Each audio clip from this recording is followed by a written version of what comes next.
Andrij Dobriansky is an executive board member at the Ukrainian Congress Committee of America. Andrij, good to have you as always. Good evening. Let's start where that story ended with the question that woman asked. How can you believe in a ceasefire? Every news article out there still talks about the ceasefire still being in effect, but it seems like after everything we've seen today and really in recent weeks and months, it's just wishful thinking. Ukrainians know that there has been no ceasefire from the very beginning. There was an initial agreement in Minsk in September. Within 24 hours of that agreement, there were shots fired at numerous positions of Ukrainian soldiers. That escalated over the fall and into the winter. Ukrainians again went to the table, offered a more favorable to Russia ceasefire again, and again Russia has not honored it. So we are at the point now where we're really looking for international support because we haven't gotten it so far. But the blame game goes both ways, and many of the killed today and many of the injured today were in DONETSK, which is a rebel-held area. So is there not some fault here on the side of the Ukrainian government? Well, Donetsk is a state, it's a province. Right, it's there. a province. Only half of it is occupied.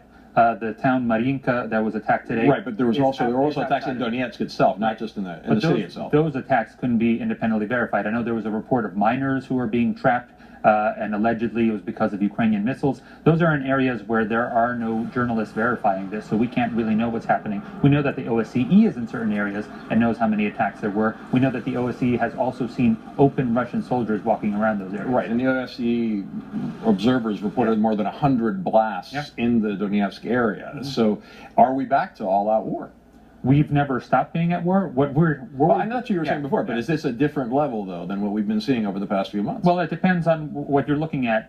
We can call it a major advance. However, they didn't take over that city. They were bombing MARYINKA today. What they were doing was they were bombing multiple areas, trying to feel out where they could advance further. What we know is already in the fall, those forces that occupy Ukraine have said that they want to go all the way to the provinces, the border of that state. They're about halfway there, and they're looking for more cities. And that's the question. Is the Russian, these pro-Russian separatists with the support of the Russian government, which is certainly what's believed by most Western nations, are they trying to do this now to gain more ground now as the weather's getting better? Marie Harf, the spokesperson at the State Department, said that Russia does bear direct responsibility for this. Of course, she also said she was disturbed. We heard that when Crimea was attacked. All we've heard from the president are words, from the State Department are words. We have blankets coming, we have small supplies coming, but those arms that were ratified, that were legislated by the Congress to be sent to Ukraine have been held up by Obama. And it's just another part of the problem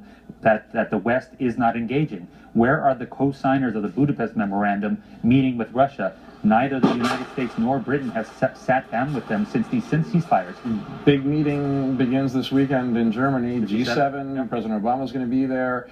The Prime Minister of Ukraine is calling for more support from the international community. What does Ukraine want other than the weapons you were talking about? We want weapons and we want more trainers coming in. Right now, the West needs to get ready. We have to keep realizing that this is the largest nation in the world attacking the largest nation in Europe. This is not a small problem. This is one of the biggest things that's out there right now. Has the international community failed Ukraine? Because going back 20 years, Ukraine agreed to nuclear disarmament in exchange for promises from the United Kingdom and the United States. I sincerely believe that the international community is not ready to face the challenges that dictators are presenting in today's age. Dictators, in this case, Vladimir Putin? We're looking at Vladimir Putin, what he's doing throughout 7 different conflict zones on his border, as well as what China is doing in the Southeast Asia Sea. We're seeing advances being made, and yet the world is concentrating on what's happening in the Middle East and ISIS, even though we all know that China and Russia has been supplying weapons to that area, has been propping up Assad. These are symptoms, and we're not tackling the major disease, the cancer, which is the Putin regime